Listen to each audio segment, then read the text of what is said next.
Shabbat Shalom, everybody. This is Rob Shmuel, Rabbi Stephen, with you with this week's 10-minute Torah. But first, as always, I'd like to do a few shout outs. I went into the synagogue Thursday. I went in a little late. We had our board meeting, and there was Gilma and Elisheva working away hard in the kitchen. And those two are part of the team that make sure that there's good kiddushes on Saturday afternoon, along, of course, with Ellen. And maybe there's a little self-serving, but of course, my wife, the Rebbitzin, Rachel, she's always in the kitchen as well. We've had help from Lila. But there they were, and I just want to commend them and thank them for their work as well as the other folks.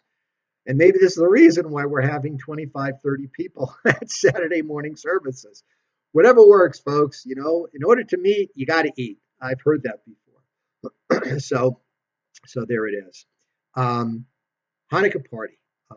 Those of you that were there, I know you had a good time. It was a wonderful event. It was our first real event, our first temple event since the COVID. We had our police officers there. We were able to honor them for the wonderful work that they've been doing, helping keep us safe and keep us protected. And it was just wonderful. And, they asked about the Torah. They weren't Jewish, so but it was very inspiring. A lot of people really enjoyed it.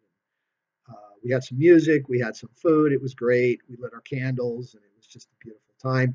Check out the website to see some pictures, and let's look at this as the beginning of a lot of others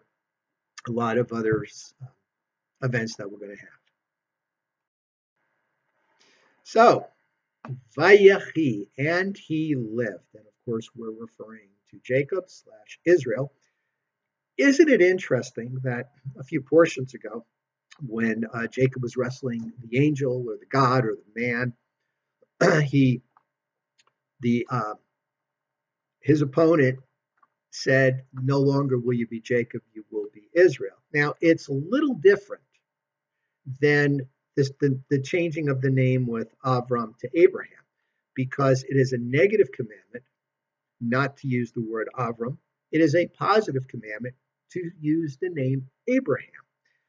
The difference in the two name changes is that in the Torah, you will see that once Avram becomes Abraham, once he gets that new designation, that new name, no longer is he referred to as Avram. However, Jacob is being referred to as Israel, and yet the Torah still refers to him as Jacob.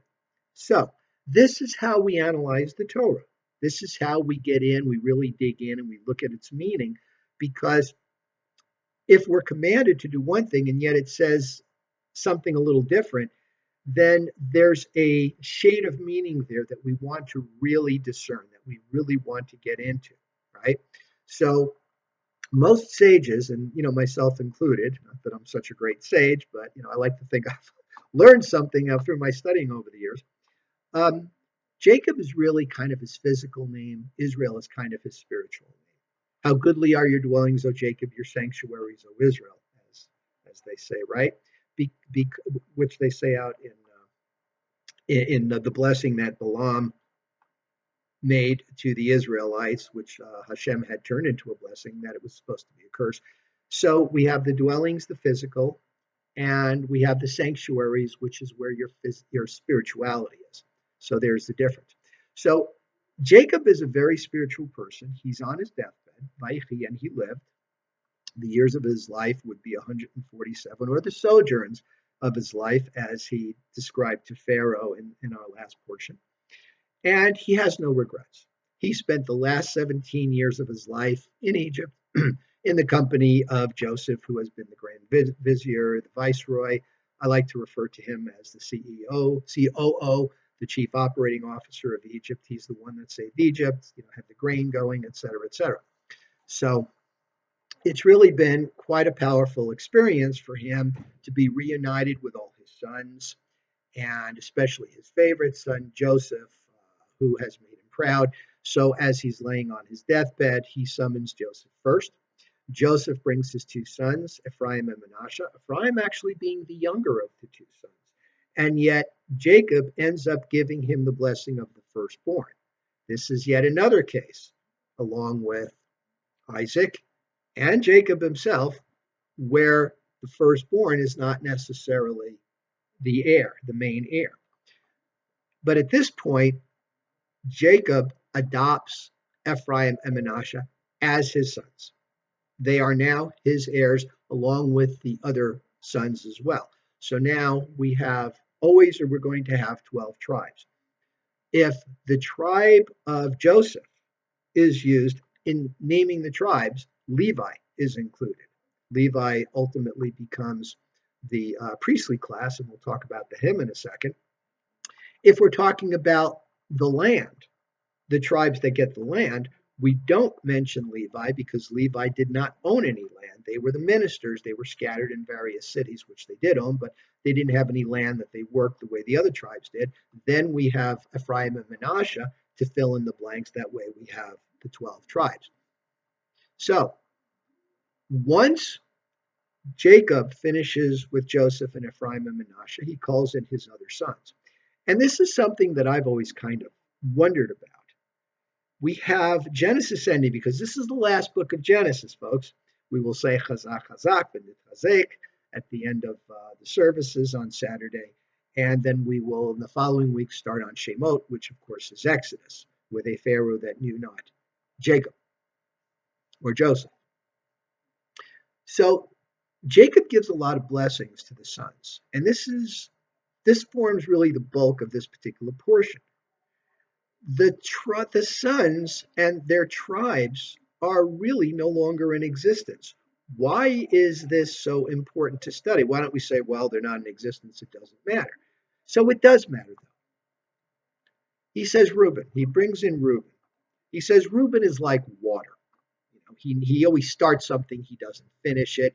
He was headstrong. He acted before he thought. And Reuben, because he was so impetuous, he did not have the right of the firstborn. That was given to Joseph. He did not have the right of the priesthood. That was given to Levi. He did not have the right of the kingship. That was given to Judah. So maybe this is a lesson for us. That's kind of the way I see the blessings. It's a lesson. Like when he says, Levi and Simeon, cursed be their anger. Cursed be their anger, not them. I know we've discussed this. We've gone over it and over it. But this is why we study Torah every year, right? Because cursed be their anger, cursed be our anger. Your anger is cursed. The sages through the ages have talked about the detriment of anger. In Proverbs, one of my favorite sayings, who is mighty, the person that controls their anger, their passions, or their anger, right? It's a lesson.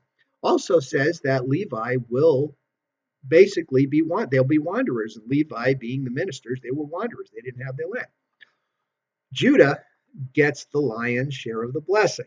And that's also kind of a metaphor, kind of a pun, because Judah is the lion's whelp. The scepter shall not depart from Judah. From Judah, we have the kings.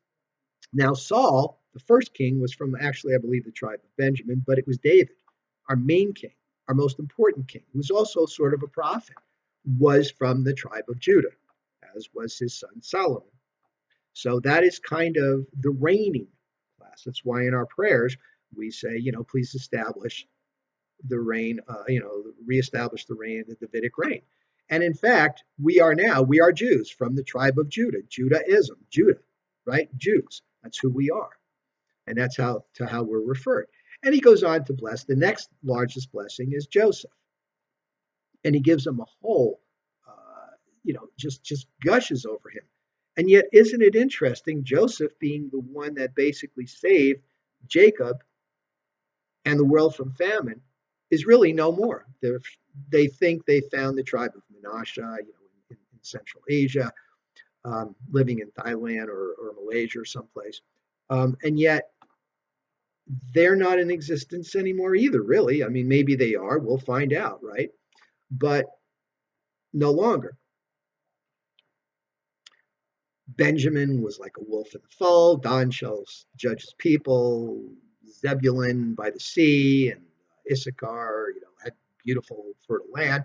So I look at this as lessons to be learned, from human behavior. In a sense, think of it that each one of the tribes, each one of the sons, represented different personalities of Jacob, of us Jews. So let's look at that as a didactic, as a lesson, as a moral, as a way to say, well, if those tribes were lost, then we need to be careful for us and how we act so we don't get lost. So that the tribe of Judah, Levi, and a little bit of the remnants of Benjamin, maybe Manasseh, are here for a long, long time. Shabbat Shalom, and we'll see you at services.